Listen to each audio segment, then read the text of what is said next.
ॐ जडाधरं पाण्डुरङ्गं शूलहस्तं कृपानिधिं सर्वरोगहरं देवं दत्तात्रेयम् अहं भजेत्. ഗുരുപരമ്പരയ്ക്കും ശ്രീ പി കേശവൻ നമ്പൂതിരിക്കും പ്രണാമം. ശ്രീപാദ ശ്രീവല്ലഭ ചരിതാമൃതാകാരേണ ഗുരുദത്താത്രേയ ശ്രീപാദ ശ്രീവല്ലഭ പരബ്രഹ്മണേ നമഃ. അധ്യായം 38. ബഗളാമുഖി ആരാധനാ വിവരണം. പീഠികാപുരത്തേക്കുള്ള യാത്രയിൽ ഞങ്ങൾ ഒരു വൈരാഗിയെ കണ്ടുമുട്ടി. അദ്ദേഹം ഒരു വേപ്പ് വൃക്ഷച്ചുവട്ടിൽ ഇരിക്കുകയായിരുന്നു. അദ്ദേഹത്തിൻ്റെ കണ്ണുകൾ തിളങ്ങിയിരുന്നു. ഞങ്ങൾ അടുത്തെത്തിയപ്പോൾ അദ്ദേഹം ഞങ്ങളോട് ശങ്കരഭട്ടും ധർമ്മഗുപ്തനുമാണോ എന്ന് ചോദിച്ചു. ഞങ്ങൾ അതേ എന്ന് മറുപടി പറഞ്ഞപ്പോൾ അദ്ദേഹം ഞങ്ങളോട് കുറച്ചു നേരം മരച്ചുവട്ടിൽ വിശ്രമിക്കുവാൻ പറഞ്ഞു. ശ്രീപാദൻ്റെ ചർമ്മപാദുകങ്ങൾ കയ്യിലുണ്ടോ എന്ന് അദ്ദേഹം ചോദിച്ചു. ഉണ്ട് എന്ന് ഞങ്ങൾ പറഞ്ഞു. ആ പാദുകങ്ങൾ തനിക്ക് തരുവാനും പകരമായി തൻ്റെ കയ്യിലുള്ള കാലനാഗമണി സ്വീകരിക്കുവാനും അദ്ദേഹം ഞങ്ങളോട് ആവശ്യപ്പെട്ടു. ഞങ്ങൾ സമ്മതിച്ചു. ഞാൻ അദ്ദേഹത്തോട് ചോദിച്ചു, ശ്രീമൻ, ഞാൻ ശ്രീപാദൻ്റെ ദിവ്യചരിത്രം എഴുതുവാൻ ആലോചിച്ചപ്പോൾ ശ്രീപാദൻ്റെ ഭക്തന്മാരെ ആകസ്മികമായി കണ്ടുമുട്ടിക്കൊണ്ടിരിക്കുന്നു. അവർ ഒരു പ്രത്യേക വർഷത്തിൽ നടന്ന ഒരു പ്രത്യേക സംഭവത്തെക്കുറിച്ച് പറയുന്നു. ഇതിൻ്റെ കാരണം എന്തായിരിക്കും? അപ്പോൾ ആ വൈരാഗി പറഞ്ഞു, ശ്രീപാദൻ ആദിഭൈരവിയുടെയും ആദിഭൈരവൻ്റെയും സംയുക്ത സ്വരൂപമാണ്. കാലത്തെ ഭരിക്കുന്ന കാലഭൈരവനാണ്, കാലസ്വരൂപനാണ്, കാലപുരുഷൻ. അദ്ദേഹത്തിൽ നിന്ന് ഭിന്നനല്ല. അദ്ദേഹം മഹാകാലസ്വരൂപമാണ്. എപ്പോൾ എന്ത് നടക്കുമെന്ന് അദ്ദേഹത്തിന് മാത്രമേ അറിയുകയുള്ളൂ. അതുകൊണ്ട് അവ്യക്തമായുള്ള ശ്രീപാദൻ്റെ സങ്കല്പസ്വരൂപത്തെ ഊഹിച്ചറിയുക ദേശകാലങ്ങളുടെ തടവുകാരായ ജനങ്ങൾക്ക് അസാധ്യമാണ്. ദേശകാലങ്ങളെ കൊണ്ടുള്ള അദ്ദേഹത്തിൻ്റെ കളി പന്തുകളി പോലെയാണ്.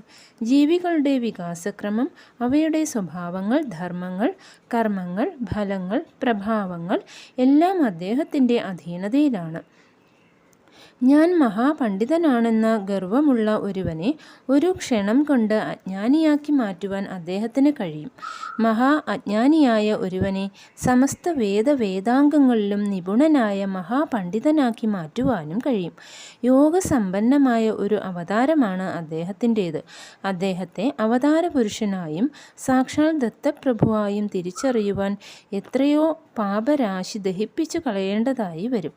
എത്രയോ പുണ്യരാശി കൂമ്പാരം കൂട്ടേണ്ടി വരും. ഇത് സാധാരണ നിയമമാണ്.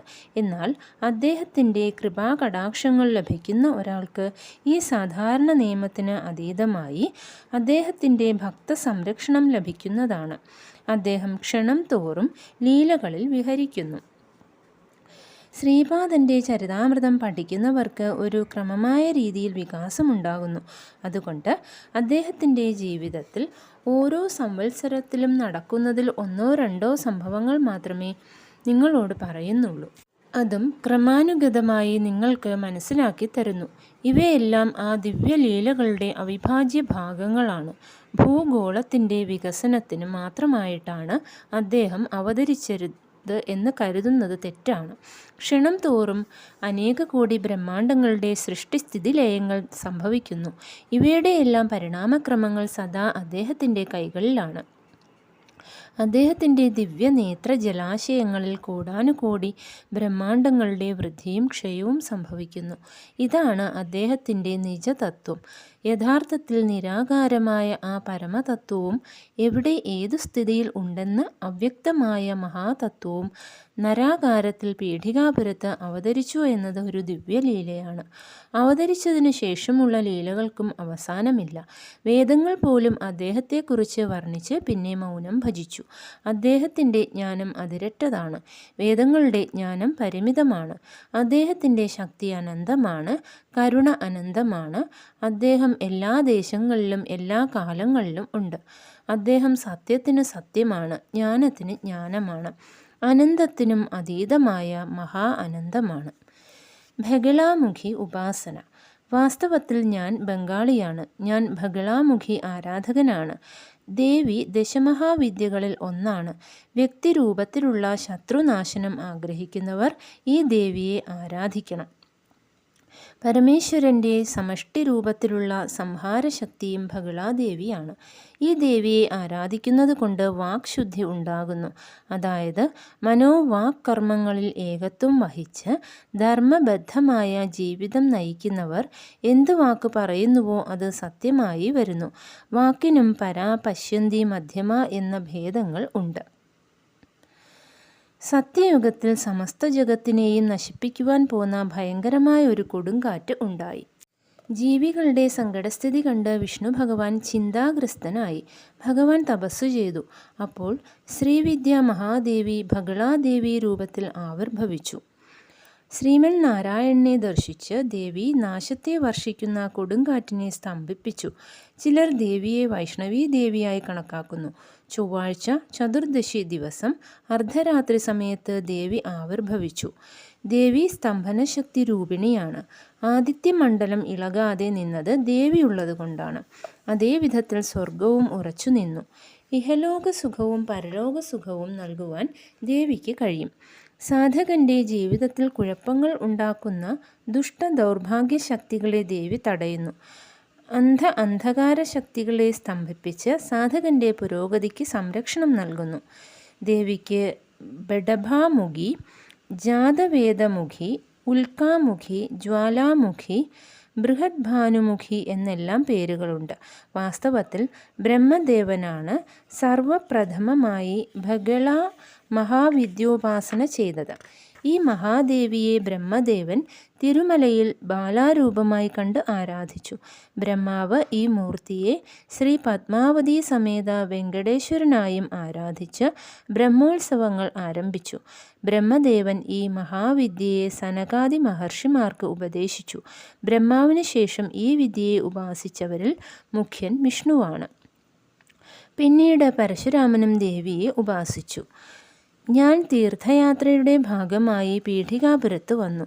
ശ്രീ കുക്കുടേശ്വര ദേവസ്ഥാനത്തെയും ദർശിച്ചു. അവിടെ ആകർഷകത്വമുള്ള ഒരു ബാലകനെ കണ്ടു. ആ ബാലകൻ ഇങ്ങനെ പറഞ്ഞു: ശ്രീമൻ, അങ്ങ് ബംഗാളിൽ നിന്ന് വരികയാണെന്ന് എനിക്കറിയാം. വളരെ കാലമായി അടുത്ത സമയം വരേക്ക് ഞാൻ ഈ ക്ഷേത്രത്തിൽ സ്വയംഭൂദത്തൻ എന്ന പേരിൽ ബന്ധിക്കപ്പെട്ടിരിക്കുകയായിരുന്നു. എനിക്ക് ശ്വാസം മുട്ടിയിരുന്നു. ചുട്ടുപൊരിയുന്നത് പോലെ തോന്നിയിരുന്നു. ഞാൻ പൂജാരിമാരോട് ശീത ശുശ്രൂഷകൾ ചെയ്യുവാൻ ആവശ്യപ്പെട്ടു. അവർ നിരാകരിച്ചു. ഗത്യന്തമില്ലാത്തതുകൊണ്ട് ഞാൻ പുറത്തു പോകുമെന്ന് അവരോട് പറഞ്ഞു.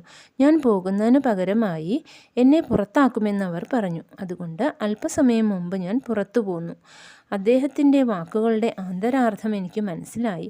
അദ്ദേഹം വാസ്തവത്തിൽ സാക്ഷാൽ ദത്തപ്രഭുവാണെന്നും പൂജാരിമാർ നൽകുന്ന ശ്രദ്ധാഭക്തികളും അർച്ചനാദികളും വേണ്ട വിധത്തിൽ ആകുന്നില്ലെന്നും മനസ്സിലായി. അദ്ദേഹം അസ്പൃശ്യത, തൊട്ടുകൂടായ്മ, അയിത്തം ആചരിക്കുന്നില്ലെങ്കിലും യാഥാസ്ഥിതികരായ ബ്രാഹ്മണർ തൊട്ടുകൂടാത്തവരെ ക്ഷേത്രത്തിനകത്ത് കടക്കുവാൻ അനുവദിക്കുന്നില്ല. ദീനരായ ദളിതരെയും അടിച്ചമർത്തപ്പെട്ടവരെയും ദുരിതം അനുഭവിക്കുന്നവരെയും രക്ഷിക്കുക അദ്ദേഹത്തിൻ്റെ അവതാരോദ്ദേശമാണ്. എൻ്റെ ഇഷ്ടദേവതയുടെ രൂപത്തിൽ ദർശനം തന്ന് എന്നെ കൃതാർത്ഥനാക്കണമെന്ന് ഞാൻ അദ്ദേഹത്തോട് അപേക്ഷിച്ചു. ആ മഹാപ്രഭു മന്ദഹസിച്ചു. എനിക്ക് ബഹള മഹാദേവിയായി ദർശനം തന്നു.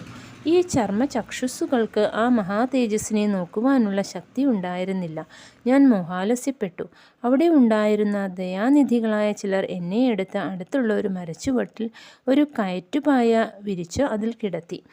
വാസ്തവത്തിൽ ഞാൻ മോഹാലസ്യപ്പെട്ടതായിരുന്നില്ല. അദ്ദേഹം എനിക്ക് ബ്രഹ്മാനന്ദ അനുഭൂതി തന്നു. ആ ദിവ്യാനന്ദം അനുഭവിച്ചുകൊണ്ട് ഞാൻ 8 ദിവസം കിടന്നു. നാഡിമിടിപ്പും ഹൃദയസ്പന്ദനവും ഉണ്ടായിരുന്നില്ല. എൻ്റെ സ്ഥിതി എന്താണെന്ന് ജനങ്ങൾക്ക് മനസ്സിലായില്ല. വൈരാഗിയുടെ കഥ. എൻ്റെ വിഷയം പീഠികാപുരത്ത് വലിയ കോലാഹലമുണ്ടാക്കി. ഏതോ ഒരു ബ്രാഹ്മണ വൈരാഗി കുക്കുടേശ്വര ക്ഷേത്രത്തിൽ പ്രവേശിച്ച് സ്വയംഭൂദത്തനെ ദർശിച്ചു. അയാൾ ക്ഷുദ്രമന്ത്രങ്ങൾ കൊണ്ട് കുക്കുടേശ്വരനിലും സ്വയംഭൂദത്തനിലും തൻ്റെ ആഭിചാരം പ്രയോഗിക്കുവാൻ ശ്രമിച്ചു. പൂജാരിമാരുടെ നിയമനിഷ്ഠ കൊണ്ടും കുക്കുടേശ്വരൻ്റെയും സ്വയംഭൂദത്തൻ്റെയും ശക്തി കൊണ്ടും ഉണ്ടായ വിപരീത ശക്തി കൊണ്ട് അയാൾ മോഹാലസ്യപ്പെടുകയും നാഡീസ്പന്ദനവും ഹൃദയസ്പന്ദനവും നിന്നുപോവുകയും ചെയ്തു എന്ന പ്രചാരണമുണ്ടായി. കിംവദന്തികൾ സാധാരണയായി ക്ഷണം കൊണ്ട് പരക്കുന്നു.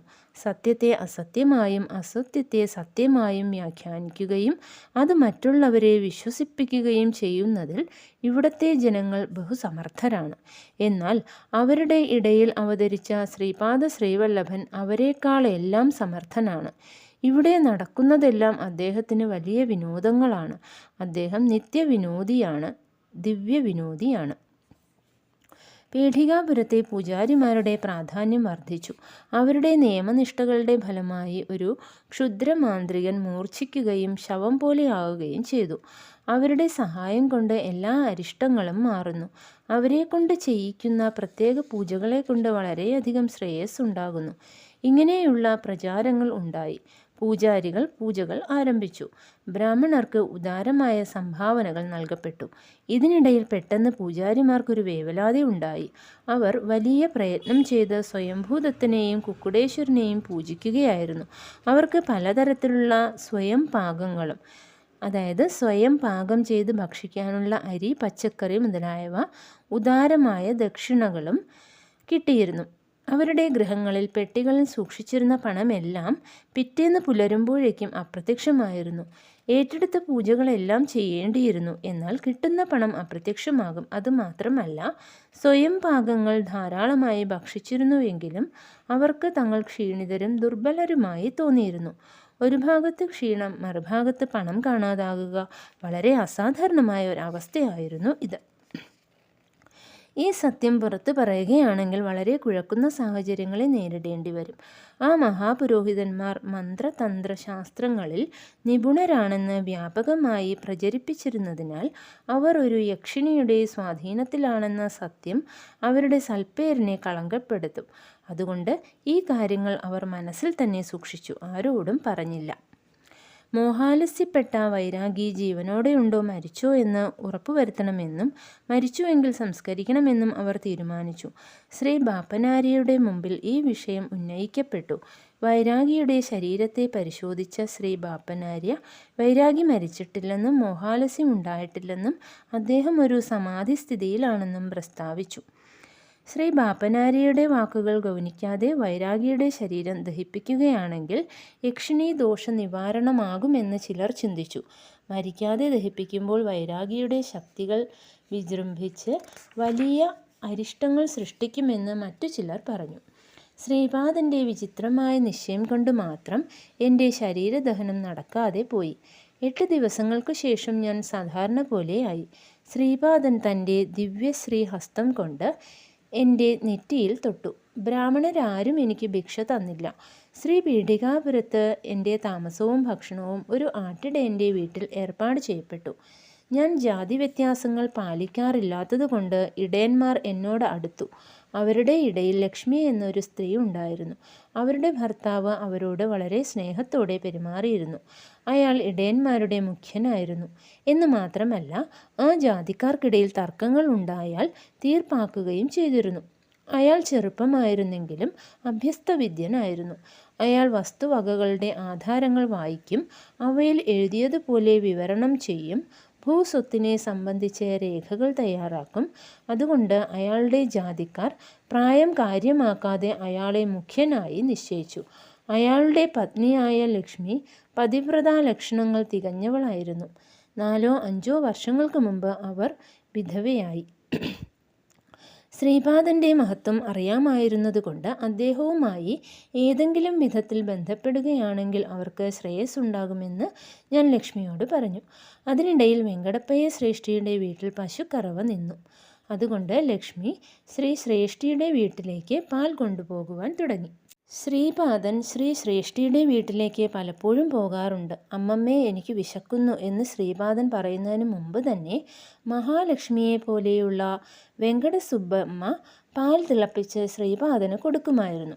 അതിനു പുറമെ പാൽപ്പാടയും വെണ്ണയും കൊടുക്കും. ഒരു ദിവസം ലക്ഷ്മി പാൽ കൊണ്ടുവന്നപ്പോൾ ശ്രീപാദൻ തനിക്ക് വല്ലാതെ വിശക്കുന്നുവെന്ന് പറയുകയായിരുന്നു. വെങ്കടസുബ്ബമ്മ ലക്ഷ്മിയോട് കുറച്ച് പാൽ കൂടി കൊണ്ടുവരുവാൻ പറഞ്ഞു. ഇനിയും കൊണ്ടുവന്നാൽ തൻ്റെ വീട്ടിൽ ആവശ്യത്തിന് മതിയാകാതെ വരും. ധാരാളം വെള്ളം ചേർത്ത സംഭാരം കുടിക്കേണ്ടി വരും. എന്നിട്ടും ത്യാഗശീലയായ ലക്ഷ്മി തങ്ങളുടെ ആവശ്യത്തിനായി വെച്ചിരുന്ന പാൽ കൂടി ശ്രേഷ്ഠയുടെ വീട്ടിലേക്ക് കൊണ്ടുവന്നു. ക്ഷേത്രത്തിൽ പൂജാദികളും മറ്റും 10 ദിവസത്തേക്ക് നടന്നു. ബ്രാഹ്മണർക്ക് വലിയ സംഭാവനകൾ നൽകപ്പെട്ടു. എന്നാൽ യക്ഷിണിയുടെ പ്രഭാവം കൊണ്ട് വലിയ ശൂന്യമുണ്ടായിരുന്നു. സ്വയം പാകങ്ങൾ ധാരാളമായി കിട്ടിയിരുന്നു. എങ്കിലും ബ്രാഹ്മണർ ബലിഷ്ഠരാകുന്നതിനു പകരം ക്ഷീണിച്ചുകൊണ്ടിരുന്നു. പുരാണ പണ്ഡിതൻ്റെ കഥ. ഈ സമയത്ത് പുരാണ പ്രഭാഷണങ്ങൾ ചെയ്യുന്ന ഒരു പണ്ഡിതൻ അവിടെ വന്നു. കുക്കുടേശ്വര ക്ഷേത്രത്തിൻ്റെ വിശാലമായ അങ്കണത്തിൽ പുരാണ പ്രഭാഷണത്തിന് ഏർപ്പാട് ചെയ്യപ്പെട്ടു. പുരാണങ്ങളും മറ്റും ശൂദ്രരെ ഉദ്ദേശിച്ചുള്ളവയാണെന്നും തങ്ങളെപ്പോലുള്ള ബ്രാഹ്മണോത്തമന്മാർക്ക് ഉള്ളതല്ലെന്നും തങ്ങൾക്കറിയാത്ത പുരാണങ്ങളില്ലെന്നും ബ്രാഹ്മണർ പറഞ്ഞു. ശ്രീ ബാപ്പനാരിയും ശ്രീ ശ്രേഷ്ഠിയും ശ്രീ വർമ്മയും അവരവരുടെ ഭാഗത്തു നിന്ന് കുറച്ച് പണം വീതം പണ്ഡിതന് കൊടുക്കാമെന്ന് സമ്മതിച്ചു. എല്ലാ ശൂദ്രന്മാരും പുരാണ ശ്രവണത്തിന് വരാമെന്ന് സമ്മതിച്ചു. ശൂദ്രന്മാർ ദക്ഷിണയായി പണ്ഡിതന് പണം നൽകാവുന്നതാണെന്ന് ചെണ്ടകൊട്ടി അറിയിക്കപ്പെട്ടു. ശൂദ്രന്മാർ നൽകുന്ന ദക്ഷിണയിൽ പകുതി ഭാഗം ബ്രാഹ്മണ പരിഷത്തിന് നൽകണമെന്നും പകുതി ഭാഗം പണ്ഡിതന് എടുക്കാമെന്നും ബ്രാഹ്മണരിൽ ചിലർ അഭിപ്രായപ്പെട്ടു. ശ്രീ ബാപ്പനാര്യ അവരെ ഇപ്രകാരം താക്കീത് ചെയ്തു. ഇതിന് മുഷ്ടിയിൽ മുഷ്ടിവീര മുഷ്ടി എന്നാണ് പറയുക. നിങ്ങൾ പ്രഭാഷണം കേൾക്കാൻ പോലും തയ്യാറല്ല. എന്നാൽ നിങ്ങൾ പ്രഭാഷണം ചെയ്യുവാനുള്ള ബുദ്ധിമുട്ടുകളെല്ലാം ഏറ്റെടുക്കുന്ന പണ്ഡിതൻ കഷ്ടപ്പെട്ട് സമ്പാദിക്കുന്ന പണം തട്ടിയെടുക്കുവാൻ ശ്രമിക്കുന്നു. നിങ്ങൾ നിങ്ങളുടെ സ്വഭാവവും ചിന്താരീതികളും മാറ്റുന്നില്ലെങ്കിൽ ഭാവിയിൽ നിങ്ങൾക്ക് കാലപുരുഷൻ നൽകുന്ന കഠിന ശിക്ഷകൾ സ്വീകരിക്കേണ്ടി വരും. പ്രഭാഷകനായ പണ്ഡിതന് ശ്രീ ബാപ്പനാരിയുടെ ഗൃഹത്തിൽ ഭക്ഷണം ഏർപ്പാട് ചെയ്യപ്പെട്ടു. പ്രഭാഷണം തുടങ്ങുന്നതിന് മുമ്പ് ലക്ഷ്മി അദ്ദേഹത്തിന് തിളപ്പിച്ച പാൽ കൊടുക്കുമായിരുന്നു. അത് കുടിച്ചതിനു ശേഷം അദ്ദേഹം പ്രഭാഷണം തുടങ്ങും. ശ്രീപാദൻ എല്ലാവരുടെയും ഹൃദയത്തിൽ വസിച്ചിരുന്നതുകൊണ്ട് അദ്ദേഹത്തിന് അറിയാത്തതായി ഒന്നും ഉണ്ടായിരുന്നില്ല. പണ്ഡിതൻ ഒരു മഹാജ്ഞാനിയും മഹായോഗിയുമായിരുന്നു. യോഗശക്തി കൊണ്ട് അദ്ദേഹത്തിന് തൻ്റെ ആത്മാവ് ധരിച്ച ഇതര രൂപങ്ങളെയും അറിയാൻ കഴിഞ്ഞു. ആ രൂപങ്ങളിലെ ചൈതന്യങ്ങളെ അദ്ദേഹം തന്നിലേക്ക് ആകർഷിച്ചു. അദ്ദേഹം അപ്പോൾ തൻ്റെ ആത്മാവൊരു ബ്രാഹ്മണ ജമീന്ദാരുടെ ഗൃഹത്തിലെ 4 മാസം പ്രായമായ ഒരു കുഞ്ഞിൽ ഉള്ളതായി കണ്ടു. ലക്ഷ്മി തനിക്ക് പാൽ തന്നപ്പോൾ അദ്ദേഹം തൻ്റെ യോഗദൃഷ്ടി കൊണ്ട് ലക്ഷ്മിയുടെ അടുത്ത ജന്മത്തിൽ തൻ്റെ ആത്മാവ് അവരുടെ ഭർത്താവാകുമെന്ന് കണ്ടു.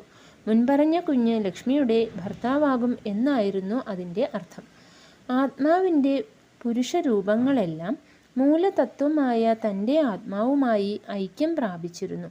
തൻ്റെ ശക്തിരൂപങ്ങളെക്കുറിച്ച് യോഗദൃഷ്ടി കൊണ്ട് നോക്കിയപ്പോൾ സ്ത്രീ രൂപങ്ങളുടെയെല്ലാം മൂലതത്വം ലക്ഷ്മിയാണെന്ന് കണ്ടു. അതുമാത്രമല്ല, തൻ്റെ സ്ത്രീ തത്വങ്ങളെല്ലാം ലക്ഷ്മിയിൽ ലയിച്ചതായും കണ്ടു. ലക്ഷ്മിക്ക് തൻ്റെ ഭർത്താവിനെ വലിയ ഇഷ്ടമായിരുന്നു. തൻ്റെ ഭർത്താവിൻ്റെ ചൈതന്യത്തിന് പഴയ ശരീരത്തെ വിട്ടുപോകുവാൻ കഴിഞ്ഞിട്ടില്ലെന്ന് അവർക്കറിയാമായിരുന്നു. തൻ്റെ ഭർത്താവിൻ്റെ രൂപം തൻ്റെ അടുത്ത് നിൽക്കുന്നതായി അവർ പലപ്പോഴും കണ്ടിട്ടുണ്ട്. വിരജ നദി കടക്കുന്നതിനായി ഗോദാനം ചെയ്യപ്പെടുന്നു. ഗോമാതാവ് തൻ്റെ ഭർത്താവിനെ വിരജാ നദി കടത്തിയതിനു ശേഷം തിരികെ ഭൂലോകത്തിൽ മറ്റൊരു പശുവായി ജനിച്ചു എന്നും അവർ മനസ്സിലാക്കി. കാരണം അവർക്ക് ഗോമാതാവിൻ്റെ ദർശനമുണ്ടായി. വിരജാ നദി കടന്ന ലക്ഷ്മിയുടെ ഭർത്താവിൻ്റെ ചൈതന്യം മൂലതത്വമായ പുരാണ പണ്ഡിതനിൽ ലയിച്ചിട്ടുണ്ടെന്ന വിവരം സർവജ്ഞനായ ശ്രീപാദന് അറിയാം. എങ്ങനെയായാലും ആ പണ്ഡിതൻ പീഠികാപുരത്തുള്ള തൻ്റെ കർമ്മ ഋണാനുബന്ധങ്ങൾ പൂർത്തിയാക്കി തീർച്ചയാക്കി ആത്മാവ് ധരിച്ചിട്ടുള്ള ഇതര രൂപങ്ങളുടെയും കർമ്മങ്ങളെ കൂടി തൻ്റെ യോഗശക്തി കൊണ്ട് പൂർത്തിയാക്കി പരമേശ്വരനുമായി ഒന്നായിത്തീരണം എന്ന നിശ്ചയത്തോടെയാണ് പീഠികാപുരത്തേക്ക് വന്നത്. പണ്ഡിതൻ ഇപ്രകാരം പരമേശ്വരനിൽ ലയിക്കുകയാണെങ്കിൽ ബ്രാഹ്മണ ജമീന്ദാരുടെ 4 മാസം പ്രായമായ കുഞ്ഞും മരിക്കും. അങ്ങനെ സംഭവിക്കുകയാണെങ്കിൽ തൻ്റെ ഭർത്താവാകേണ്ടിയിരുന്ന ബ്രാഹ്മണ ശിശു തൻ്റെ കഴിഞ്ഞ ജന്മത്തിൽ തന്നെ മരിച്ചതുകൊണ്ട് ലക്ഷ്മിക്ക് ബ്രഹ്മചാരിണിയായി ജീവിച്ച് മരിക്കേണ്ടതായി വരും. എന്നാൽ ലക്ഷ്മിക്ക് അടുത്ത ജന്മം ഉണ്ടാകണമെന്ന് തീവ്രമായ ആഗ്രഹമുണ്ടായിരുന്നു. അതുകൊണ്ട് ശരീരം വീണുപോയതിനു ശേഷം ചൈതന്യസ്ഥിതി വീണ്ടും കിട്ടുമ്പോൾ ഒരു സദ്ബ്രാഹ്മണ ഗൃഹത്തിൽ ജനിക്കണം. ഇപ്പോൾ ഏതാനും മാസങ്ങൾ പ്രായമായ കുഞ്ഞായി ജമീന്ദാരുടെ ഗൃഹത്തിലുള്ള ഭർത്താവ് വളർന്നു വലുതാകണം. എന്നാൽ ലക്ഷ്മിക്ക് ഇതൊന്നും അറിഞ്ഞുകൂടാ. ഇത് അറിയാതെ തന്നെ അവർ അർദ്ധനാരീശ്വര യോഗം അനുഷ്ഠിച്ചു. ഇതെല്ലാം ശ്രീപാദൻ്റെ ലീലകളായിരുന്നു. പുരാണ പാരായണം എന്ന നാടകം കഴിഞ്ഞു. പണ്ഡിതൻ ശൂദ്രന്മാരിൽ നിന്ന് സംഭാവനകൾ സ്വീകരിച്ചു. ലക്ഷ്മി ശൂദ്രകുലത്തിൽ ജനിച്ചവളായിരുന്നു. ശൂദ്രസംബന്ധം സ്വീകരിച്ചതുകൊണ്ട് ശൂദ്രന്മാരുമായുള്ള തൻ്റെ കർമ്മബന്ധം വീണ്ടെടുത്തതായി അദ്ദേഹം വിചാരിച്ചു. എന്തെങ്കിലും കർമ്മബന്ധങ്ങൾ ബാക്കിയുണ്ടെങ്കിൽ അവയെ യോഗാഗ്നിയിൽ ദഹിപ്പിക്കുവാൻ അദ്ദേഹം ആഗ്രഹിച്ചു. ബാപ്പനാരിയുടെ ഗൃഹത്തിൽ ഭക്ഷണം കഴിച്ചതുകൊണ്ട് ബ്രാഹ്മണ ജന്മം സംബന്ധിച്ച തൻ്റെ ഋണാനുബന്ധം തീർന്നതായി അദ്ദേഹം വിചാരിച്ചു. ആ മഹായോഗിക്ക് സംഭാവന കൊടുക്കുവാനായി പണം എടുക്കുവാൻ ശ്രീ ബാപ്പനാരി അകത്തേക്ക് പോയി. ആ സമയത്ത് ലക്ഷ്മി അവിടെ വന്നു. ലക്ഷ്മിയുടെ വീട്ടിൽ ഒരു പശു പ്രസവിച്ചിരുന്നു. വെണ്ണ ഉണ്ടാക്കുവാനായി അവർ അതിൻ്റെ പാൽ കൊണ്ടുവന്നതായിരുന്നു. ശ്രീപാദൻ്റെ കാര്യത്തിൽ ലക്ഷ്മിക്ക് നല്ല ശ്രദ്ധയും ഭക്തിയും ഉണ്ടായിരുന്നു. ശ്രീ ബാപ്പനാര്യ പണ്ഡിതന് സംഭാവന നൽകി. പണ്ഡിതൻ പോകാനായി അനുവാദം ചോദിച്ചു. ശ്രീപാദൻ പറഞ്ഞു, എല്ലാവരും അങ്ങേക്ക് യാത്രാനുമതി തന്നു. 2 പേർ മാത്രം അനുമതി നിഷേധിക്കുന്നു. കച്ചവടക്കാരുടെ കണക്കുകൾ എനിക്ക് നല്ലപോലെ അറിയാം. കടം എത്രയുണ്ട്, എത്ര തിരികെ കൊടുത്തു എന്നീ കണക്കുകൾ തീർക്കാതെ അങ്ങേക്ക് പീഠികാപുരത്തു നിന്ന് പോകുവാൻ കഴിയുകയില്ല. ബ്രാഹ്മണൻ ക്ഷുഭിതനായി. ശ്രീപാദ ശ്രീവല്ലഭൻ ദത്താവതാരമാണെന്ന് കേട്ടിട്ടുണ്ട്. ശ്രീപാദൻ പറഞ്ഞു, എൻ്റെ കുട്ടി, ഈ ലക്ഷ്മി നിഷ്കളങ്കയാണ്. അവർ കുറച്ച് വർഷങ്ങൾ കൂടി ജീവിക്കും. മരണശേഷം ഇവരുടെ ഗതി എന്താകും? അങ്ങ് ജ്ഞാനരൂപമായ ബ്രാഹ്മണനായും ലക്ഷ്മി അജ്ഞാനരൂപമായ ഇടയ സ്ത്രീയായും ജനിച്ചു. ആ രൂപത്തിൽ ഇരുന്നു കൊണ്ട് അവർ അങ്ങയുടെ കഷ്ടസുഖങ്ങളിൽ പങ്കുകൊണ്ടു. ഇടയ രൂപത്തിലുള്ള അങ്ങയുടെ ചൈതന്യത്തെ വിരജാ നദി കടത്തിയ ഗോമാതാവ് സ്വേച്ഛയാൽ തിരികെ എത്തി. ഈ സ്ത്രീ തൻ്റെ പ്രേമാഗ്നി കൊണ്ട് തൻ്റെ ഭർത്താവിൻ്റെ ചൈതന്യത്തെ തന്നിൽ സൂക്ഷിച്ചു. ഇടയരൂപത്തിലുള്ള അവരുടെ ചൈതന്യം കുറച്ച് സംവത്സരങ്ങൾക്ക് ശേഷം ശരീരം പതിക്കുന്നതോടെ ബ്രാഹ്മണ ചൈതന്യമായി മാറും. അവർ ഇടയരൂപത്തിലുള്ള ഒരു ബ്രാഹ്മണിയാണ്. അങ്ങ് ബ്രാഹ്മണ രൂപത്തിലുള്ള ഒരു ഇടയനാണ്. നിങ്ങളുടെ കർമ്മബന്ധങ്ങളെക്കുറിച്ച് എനിക്ക് നല്ലപോലെ അറിയാം. പത്മാവതി സ്വരൂപമായ ഞാൻ ഭാവിയിൽ ഒരു ബ്രാഹ്മണിയായി ജനിക്കുന്ന ഇവരുടെ നെറ്റിയിൽ ഒരു സ്വർണ്ണപ്പൊട്ട് നൽകി ആശീർവദിച്ചു. ഇവർക്ക് വേണ്ടി ഒരു മാംഗല്യസൂത്രവും സൃഷ്ടിച്ച് ഹിരണ്യലോകത്തിൽ സൂക്ഷിച്ചിട്ടുണ്ട്. സ്വർണവുമായുള്ള ബന്ധം അവസാനിക്കുന്നതോടെ ഭർത്താവുമായുള്ള ബന്ധവും അവസാനിക്കുന്നു. അതുകൊണ്ട് അവരുടെ മാംഗല്യ ആഭരണങ്ങളെല്ലാം ഹിരണ്യലോകത്ത് സൂക്ഷിച്ചിരിക്കുന്നു. ഏതാനും മാസങ്ങൾ പ്രായമുള്ള ഒരു കുട്ടിയിലുള്ള അങ്ങയുടെ ചൈതന്യം പിൻവലിച്ചാൽ ഏതെങ്കിലും അസുരൻ ആ ശരീരത്തെ സ്വാധീനമാക്കി അകൃത്യങ്ങൾക്ക് അതിനെ ഉപയോഗിച്ചേക്കാം. അതുകൊണ്ട് അങ്ങ് ഈ സ്ത്രീയിൽ നിന്ന് സ്വർണദാനം സ്വീകരിച്ച് ഋണാനുബന്ധവും കർമ്മബന്ധവും നിലനിർത്തൂ. അടുത്ത ജന്മത്തിൽ നിങ്ങൾ ആദർശ ദമ്പതികളായും എൻ്റെ ഭക്തരായും ജീവിച്ച് മോക്ഷം പ്രാപിക്കൂ.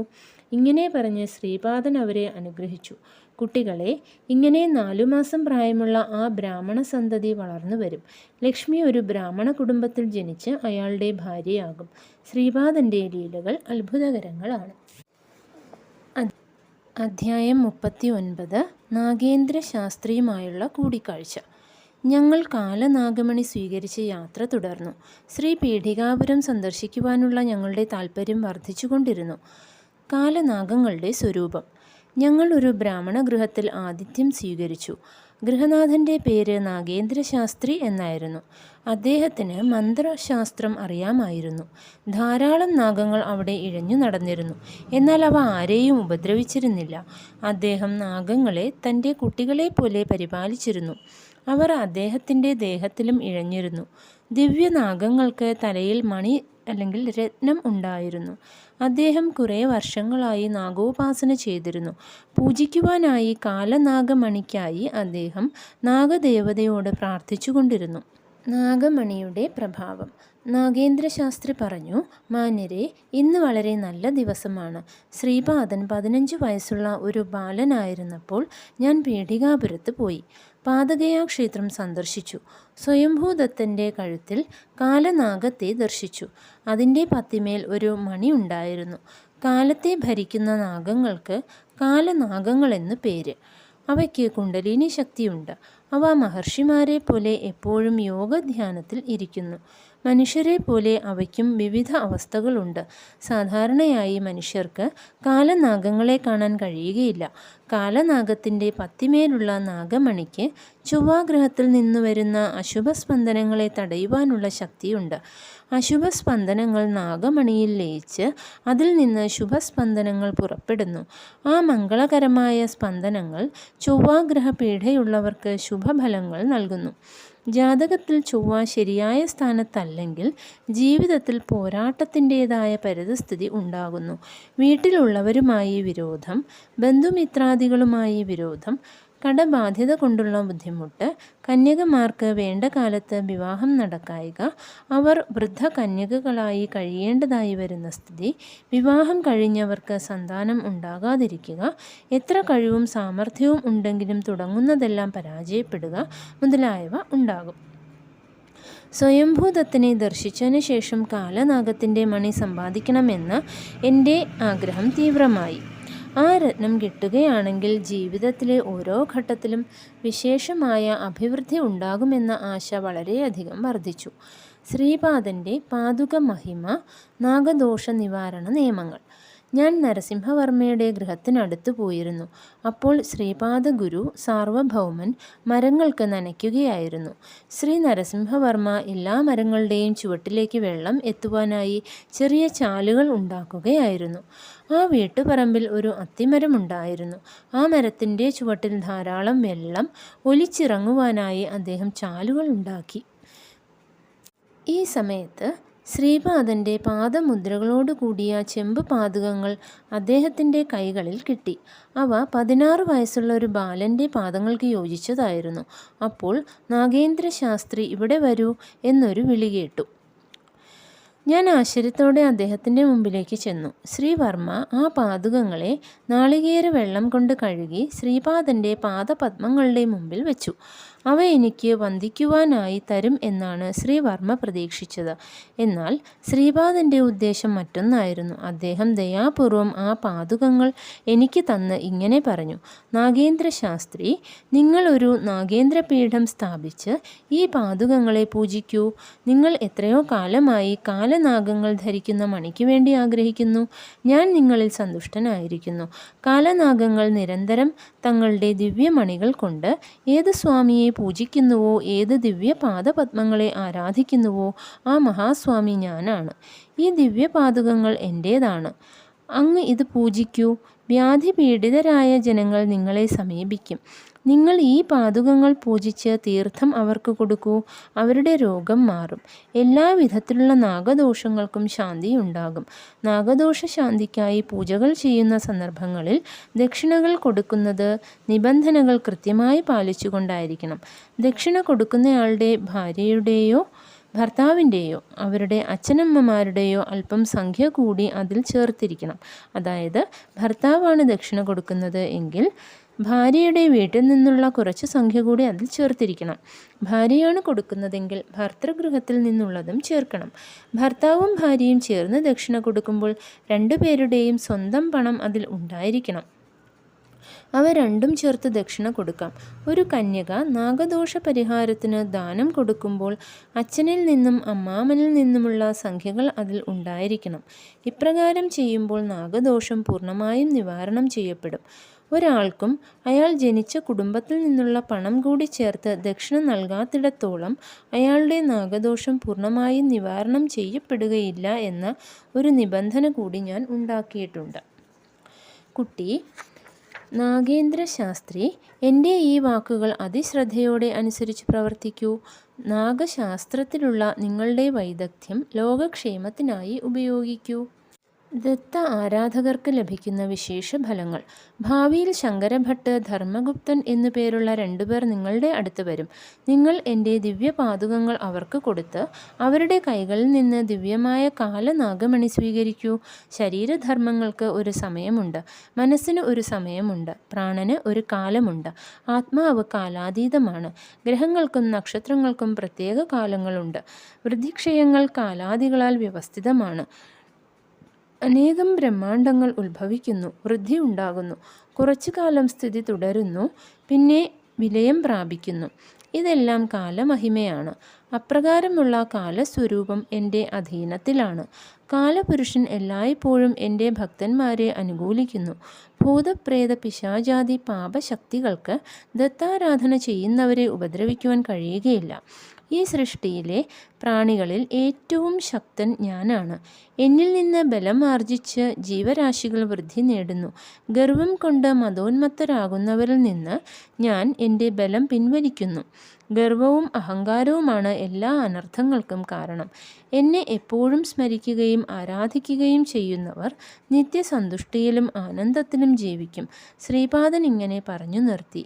ആ മഹാപുരുഷന്മാർ എനിക്ക് ശ്രീ നരസിംഹവർമ്മയുടെ ഗൃഹത്തിൽ ആഹാരം ഒരുക്കി. ശ്രീവർമ്മ ഒരു അന്നദാന പ്രഭുവാണ്. ശ്രീ ദത്തപ്രഭുവിന് അന്നദാനം വളരെ ഇഷ്ടമാണ്. ഏതെങ്കിലും ജീവി വിശന്നിരിക്കുമ്പോൾ അദ്ദേഹത്തിന് ഇല്ലായ്മ അനുഭവപ്പെടുന്നു. അദ്ദേഹം സർവഭൂത ഹിതങ്കരനാണ്. ആ മഹാസ്വാമിയോട് വിടവാങ്ങി ഞാൻ അവിടെ നിന്ന് പോന്നു. നിങ്ങൾ കണ്ട ആ സ്ഥലത്ത് ഞാനൊരു ആശ്രമം നിർമ്മിച്ചു. ഞാൻ അവിടെ വരുന്നവരെ വർണ്ണാശ്രമ ധർമ്മങ്ങളെക്കുറിച്ച് പഠിപ്പിക്കുന്നു. ഇതിനിടയിൽ എൻ്റെ ഭാര്യ മരിച്ചു. ഞാൻ ദുഃഖാർത്തനായി. ഒരു ക്ഷുരകൻ്റെ ഭാര്യ പാമ്പ് കടിയേറ്റു മരിച്ചു. എനിക്കറിയുന്ന നാഗവിദ്യ കൊണ്ട് ഞാൻ ആ നാഗത്തെ വരുത്തി വിഷം തിരിച്ചെടുപ്പിച്ചു. എന്നാൽ ആ ക്ഷുരക സ്ത്രീയുടെ ആത്മാവ് തൻ്റെ ശരീരത്തിലേക്ക് തിരിച്ചു പോകുവാൻ ഇഷ്ടപ്പെട്ടില്ല. അവർ പ്രാണമയ ജഗത്തിൽ യഥേഷ്ടം വിഹരിക്കുവാനും ജനങ്ങളുടെ ദേഹത്തിൽ പ്രവേശിച്ച് അവർ ദുഃഖിക്കുമ്പോൾ അതിൽ ആനന്ദിക്കുവാനും നിശ്ചയിച്ചു. തൻ്റെ ഭാര്യയെ പുനരുജ്ജീവിപ്പിക്കുവാൻ ക്ഷുരകൻ എന്നോട് അഭ്യർത്ഥിച്ചു. എൻ്റെ ഭാര്യയുടെ ആത്മാവിനെ ആ ശരീരത്തിലേക്ക് പ്രവേശിപ്പിക്കാമെന്നും അവരെ സ്വന്തം അമ്മയെപ്പോലെ കരുതണമെന്നും ഞാൻ അയാളോട് പറഞ്ഞു. അയാൾ സമ്മതിച്ചു. എൻ്റെ ഭാര്യയുടെ ആത്മാവ് അയാളുടെ ഭാര്യയുടെ ശരീരത്തിലേക്ക് പ്രവേശിപ്പിക്കപ്പെട്ടു. അങ്ങനെ എൻ്റെ ഭാര്യ പുനരുജ്ജീവിപ്പിക്കപ്പെട്ടു. ക്ഷുരകൻ്റെ ഭാര്യ മഹാദുഷ്ടയായിരുന്നു. അവരുടെ ശരീരത്തിലെ ഞരമ്പുകളെല്ലാം ദോഷഭൂയിഷ്ടമായിരുന്നു. ആ ശരീരത്തിൽ എൻ്റെ ഭാര്യ അസ്വസ്ഥയായിരുന്നു. അവർക്ക് ശരീരമെല്ലാം പൊള്ളുന്നത് പോലെ തോന്നിയിരുന്നു. അവർ വലിയ വേദന അനുഭവിച്ചു. ആ ശരീരത്തെ വിട്ടുപോകുവാൻ തന്നെ അനുവദിക്കണമെന്ന് അവർ വീണ്ടും വീണ്ടും എന്നോട് ആവശ്യപ്പെട്ടു. ഗ്രാമത്തിൽ ഇങ്ങനെ ഒരു വാർത്ത പരന്നു. നാഗേന്ദ്ര ശാസ്ത്രി എന്ന ഒരു ബ്രാഹ്മണൻ ഒരു ക്ഷുരകൻ്റെ ഭാര്യയെ പുനരുജ്ജീവിപ്പിച്ചു. അയാൾക്ക് ആ സ്ത്രീയുമായി ബന്ധമുണ്ട്. അയാൾ ക്ഷുരകനോട് വലിയ അനീതിയാണ് ചെയ്യുന്നത്. ക്ഷുരകജാതിയിലെ പ്രായം ചെന്നവർ കൂടിയാലോചിച്ച് ഇങ്ങനെ തീർപ്പ് കൽപ്പിച്ചു. മേൽപ്പറഞ്ഞ കാര്യങ്ങൾ ഗ്രാമത്തിലെ ബ്രാഹ്മണരെ അറിയിക്കണം. എന്നെ എൻ്റെ ജാതിയിൽ നിന്ന് ബഹിഷ്കരിക്കണം. മന്ത്രതന്ത്രങ്ങളെ കൊണ്ട് ഞാൻ സമ്പാദിച്ച സ്വത്തിൻ്റെ 3/4 ഭാഗം നഷ്ടപരിഹാരമായി ക്ഷുരകന് കൊടുക്കണം. ബാക്കി 1/4 ഭാഗത്തിന് മാത്രമേ എനിക്ക് അവകാശമുള്ളൂ എന്നായിരുന്നു തീർപ്പ്. എൻ്റെ പരിതസ്ഥിതി അനുകമ്പാർഹമായിരുന്നു. കാര്യങ്ങൾ വിശദീകരിക്കാമെന്ന് വെച്ചാൽ അത് കേൾക്കാൻ ആരുമുണ്ടായിരുന്നില്ല. ക്ഷുരകൻ്റെ മരിച്ച ഭാര്യ ചില സ്ത്രീകളിൽ ആവേശിച്ച് അവരിൽ കൂടി താൻ ശാസ്ത്രിയുടെ ഭാര്യയാണെന്നും പ്രേതാത്മാവാണെന്നും തൻ്റെ ഭർത്താവ് ചെയ്യുന്ന അകൃത്യങ്ങളെ തടയേണ്ടത് ക്ഷുരകജാതിയിലെ മുതിർന്നവരുടെ ചുമതലയാണെന്നും പറഞ്ഞു. എല്ലാവരും ക്രോധാവേശത്തിലായിരുന്നു. എന്നെയും ക്ഷുരക സ്ത്രീയെയും കൊല്ലുമെന്ന് അവർ ഭീഷണിപ്പെടുത്തി. ഞാൻ ശ്രീപാദൻ്റെ കാൽക്കൽ അഭയം തേടി. അദ്ദേഹം പറഞ്ഞു, നിങ്ങൾ ഭർത്താവാണ് എന്നതുകൊണ്ട് മാത്രം നിങ്ങളുടെ ഭാര്യയോട് ക്ഷുരകൻ്റെ ഭാര്യയുടെ ശരീരത്തിൽ പ്രവേശിക്കുവാൻ ആജ്ഞാപിച്ചത് ശരിയല്ല. അതുമാത്രമല്ല, ക്ലേശം അനുഭവിക്കുന്നവരെ നിങ്ങളുടെ മന്ത്രശാസ്ത്രത്തിലെ അറിവുകൊണ്ട് പാരിതോഷികമോ പ്രതിഫലമോ പ്രതീക്ഷിക്കാതെ സഹായിക്കണം. ധനം ആശിക്കരുത്. അവർ സന്തോഷിച്ചു തരുന്നത് സ്വീകരിക്കണം. ശ്രീപാദൻ്റെ ഉപദേശങ്ങളെ ഞാൻ അനുസരിച്ചു. പിന്നീട് എൻ്റെ ഭാര്യ ആ ശരീരത്തെ വിട്ടുപോയി. ആ ശരീരം സംസ്കരിക്കപ്പെട്ടു. ശ്രീപാദരാജം ശരണം പ്രപദ്യേ.